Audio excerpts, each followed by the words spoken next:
Praise the Lord. സ്നേഹമുള്ളവരെ, 1 യോഹന്നാൻ 4:1 തിരുവചനം പറയുന്നു, നാം എല്ലാ ആത്മാക്കളെയും വിശ്വസിക്കരുത് എന്ന്. ആത്മാക്കളെ പരിശോധിച്ച് അത് ദൈവത്തിൽ നിന്നുള്ളതാണോ എന്ന് നാം വിവേചിച്ച് അറിയണം. നമ്മെ നിത്യതയിലേക്ക് നയിക്കുന്ന ദൈവത്തിൻ്റെ ആത്മാവാണ് നമുക്ക് സമാധാനവും ശാന്തിയും പ്രത്യാശയും നൽകുന്ന പരിശുദ്ധാത്മാവ്. എന്നാൽ ഭൂമിയിൽ തിന്മയുടെ ആത്മാക്കളും ധാരാളമുണ്ട്. അത് മനുഷ്യരെ വഴിതെറ്റിക്കുന്നു. 1 യോഹന്നാൻ 5:19 തിരുവചനം പറയുന്നു, ലോകം മുഴുവൻ ദുഷ്ടൻ്റെ ശക്തി വലയത്തിലാണ്. ഒരാളുടെ സംസാരത്തിൽ നിന്ന്, അവരുടെ പ്രവൃത്തിയിൽ നിന്നല്ല അയാളിൽ ഏത് ആത്മാവാണ് കുടികൊള്ളുന്നത് എന്ന് പറയുവാൻ സാധിക്കും. അസൂയയും അഹങ്കാരവും ധിക്കാരവും നിറഞ്ഞ സംസാരമാണെങ്കിൽ അയാളിൽ പരിശുദ്ധാത്മാവല്ല ഉള്ളത് എന്ന് നമുക്ക് ബോധ്യമാകും. വിശുദ്ധ യോഹന്നാൻ്റെ സുവിശേഷം 10:10 യേശു പറയുന്നുണ്ട്, മോഷ്ടിക്കാനും കൊല്ലാനും നശിപ്പിക്കുവാനുമാണ് കള്ളൻ വരുന്നത്. എന്നാൽ ഞാൻ വന്നിരിക്കുന്നത് അവർക്ക് ജീവൻ ഉണ്ടാകാനും അത് സമർത്ഥമായി ഉണ്ടാകാനുമാണ്. 1 യോഹന്നാൻ 3:8 പിശാചിൻ്റെ പ്രവൃത്തികളെ നശിപ്പിക്കുവാൻ വേണ്ടിയാണ് ദൈവപുത്രൻ പ്രത്യക്ഷപ്പെട്ടിരിക്കുന്നത് എന്ന് തിരുവചനം പറയുന്നുണ്ട്. മഗ്ദലേന മറിയത്തിൽ നിന്നും 7 ദുരാത്മാക്കളെ പുറത്താക്കിയതായി തിരുവചനം പറയുന്നു. വിശുദ്ധ മാർക്കോസിൻ്റെ സുവിശേഷം 5 യേശു പിശാചു ബാധിതനെ സുഖപ്പെടുത്തുന്നത് നാം കാണുന്നുണ്ട്. അവനിൽ പ്രവേശിച്ചിരുന്ന ലെഗിയോണിൽ അനേകം അശുദ്ധാത്മാക്കൾ ഉണ്ടായിരുന്നു. അശുദ്ധാരൂപി ബാധിച്ചവരെ യേശു സുഖപ്പെടുത്തിയത് പരിശുദ്ധാത്മാവിനെ കൊണ്ടാണ്. ലോകം മുഴുവൻ സാത്താൻ്റെ കരവലയത്തിലായതുകൊണ്ട് അവൻ്റെ കെണിയിൽ പെടാതെ നാം ജാഗരൂകരായിരിക്കുകയാണ് വേണ്ടത്.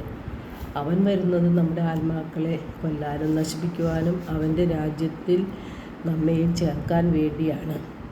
നാം ഹൃദയത്തിൽ വചനം സ്വീകരിച്ച് വചനം സൂക്ഷിച്ചാൽ പാപത്തിൽ നിന്ന് അകന്ന് ജീവിക്കാനായിട്ട് നമുക്ക് സാധിക്കും.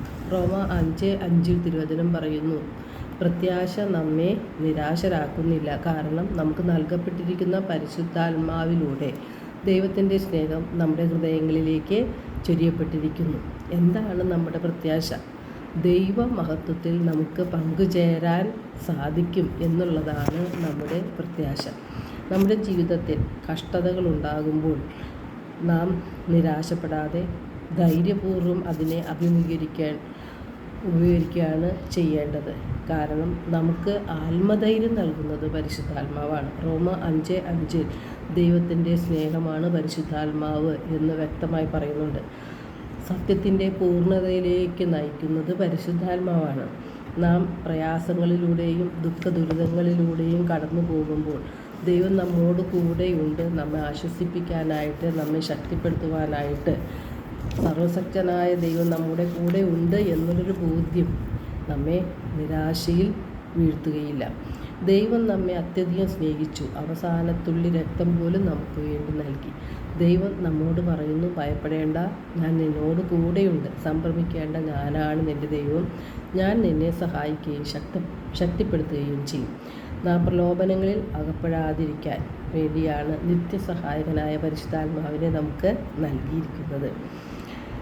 2 കൊറിന്ത്യർ 11:14 വിശുദ്ധ പൗലോസ്ലീഹ പറയുന്നു, അത്ഭുതപ്പെടേണ്ട, പിശാച് പോലും പ്രഭാപൂർണനായ ദൈവദൂതനായി വേഷം കെട്ടാറുണ്ട്. നാം സത്യദൈവത്തെ അറിയുകയും സത്യവചനത്തെ അറിയുകയും ചെയ്തുകൊണ്ട് പരിശുദ്ധാത്മാവിൻ്റെ പ്രേരണ അനുസരിച്ച് ജീവിക്കുകയാണ് നാം ചെയ്യേണ്ടത്. എല്ലാവർക്കും ഒരു നല്ല ദിനം ആശംസിക്കുന്നു. ദൈവം നമ്മെ ഓരോരുത്തരെയും സമൃദ്ധമായി അനുഗ്രഹിക്കട്ടെ.